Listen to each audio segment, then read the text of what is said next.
আসসালামু আলাইকুম। কাজী নজরুল ইসলামের উমর ফারুক কবিতাটির ব্যাখ্যায় তোমাদেরকে স্বাগতম। আজকের ভিডিওতে আমরা প্রত্যেকটা লাইন বাই লাইন ব্যাখ্যা দেখব এবং ব্যাখ্যা শেষে তোমাদেরকে কবিতাটির মূল ভাব জানিয়ে দেব।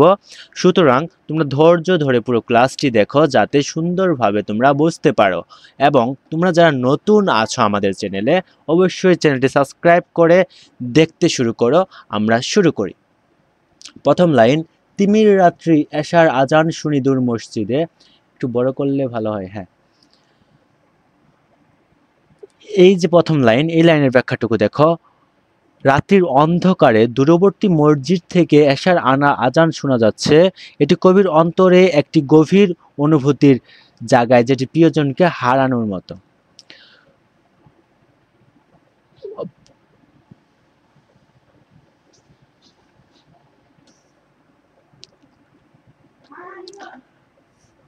প্রিয়া হারা কান্নার মতো এ বুকে প্রিয়াহারা কান্নার মতো এ বুকে আসিয়া বিধে। আজানের ধ্বনি কবির বুকে প্রভাবিত করে, যেন এটি প্রিয়জনের অনুপস্থিতির কান্না। এটি কবির গভীর বেদনা প্রকাশ পায়। আমিরুল মুমিনিন, তোমার স্মৃতি যে আজানের ধ্বনি জানে না মুয়াজ্জিন। মুয়াজ্জিনের আজান সময় উমর ফারুকের স্মৃতির ইঙ্গিত করছে, সে তা জানে না। এটি উমর ফারুকের ঐতিহাসিক এবং ধর্মীয় গুরুত্বের প্রতি ইঙ্গিত করছে। তাকবীর শুনি শয্যা ছাড়িয়া চকিতে উঠিয়া বসি। আজানের আওয়াজ শুনে কবি দ্রুত শয্যা থেকে উঠিয়া বসে। এটি এটি প্রার্থনার প্রতি কবির আকর্ষণের প্রকাশ। বাতায়নে চাই উঠিয়াছে কি রে গগনে মরুর শশী। কবি জানায় সে বাইরের আকাশের দিকে তাকায় এবং তিনি দেখতে চায় চাঁদ উঠেছে কিনা। এটি একটি পবিত্র রজনীর জন্য অপেক্ষার অনুভূতি। ও অজানা, ও পাপিয়ার ডাক, ও কি চকরির গান। আজানের শব্দকে কবি পাপিয়ার ডাক, চকরির গানের সঙ্গে তুলনা করে এত আজানের মিষ্টি সুরের অনুভূতি প্রকাশ পায়। মুয়াজ্জিনের কণ্ঠে ও কি, ও তোমারই সে আহ্বান। মুয়াজ্জিনের কণ্ঠ কি উমর ফারুকের আহ্বান শোনা যাচ্ছে। এটি এটি উমরের প্রভাব এবং মহত্বের প্রতি শ্রদ্ধা জানায়। আবার লুটিয়ে পড়ি, কবি পুনরায় শয্যায় ফিরে যায়। এটি তার অন্তরে চেতনার অনুভূতির ইঙ্গিত। সেদিন গিয়েছে শিয়রের কাছে, কহিল কালের ঘড়ি। সময়ের ঘড়ি বলে সেই মহান দিন চলে গেছে। এটি অতীতের জন্য দুঃখ প্রকাশ করছে। উমর ফারুক আখেরি নবীর ওগো দক্ষিণ বাহু। কবি ফারুককে স্মরণ করছেন, যিনি কবির সহযোগী ছিলেন।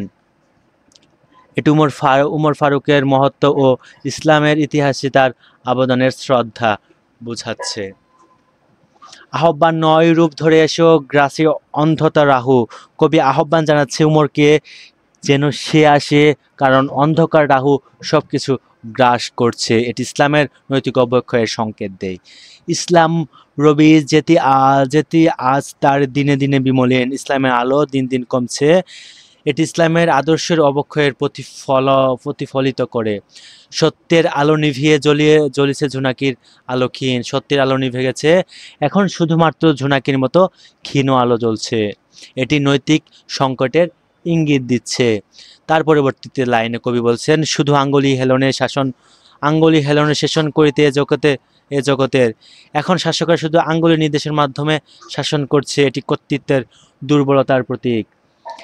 দিয়েছিল ফেলি মুহাম্মদের চরণে যে সামসের তলোয়ার দেওয়া হয়েছিল, তা এখন হারিয়ে গেছে। এটি ইসলামের যুদ্ধকালীন সাহসিকতার উল্লেখ করে।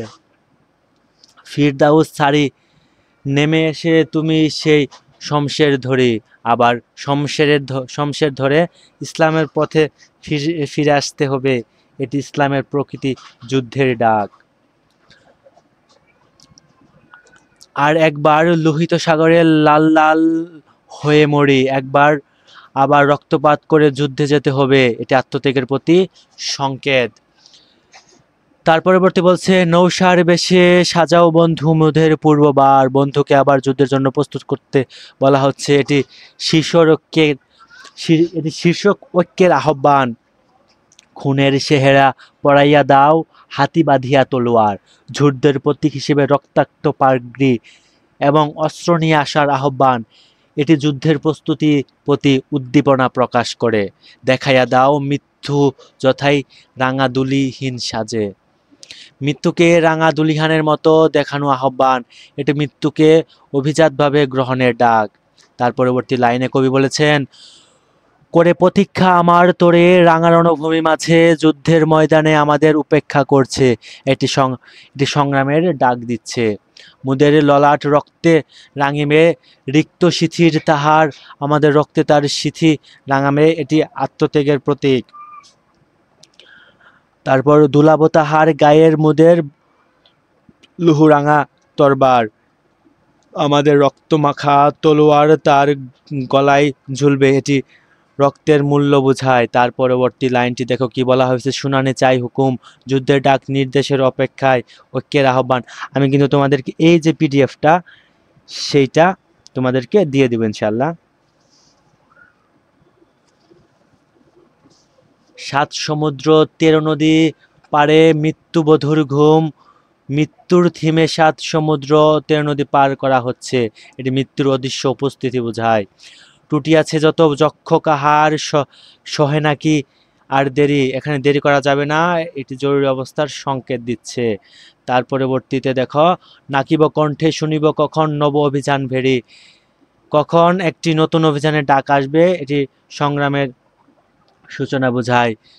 নাই তুমি নাই নাই সয়ে যায় জমিনের অভিশাপ। যখন উমর নেই তখন যুগের অভিশাপ সহ্য করতে হয়। এটি উমরের গুরুত্বকে বোঝায়।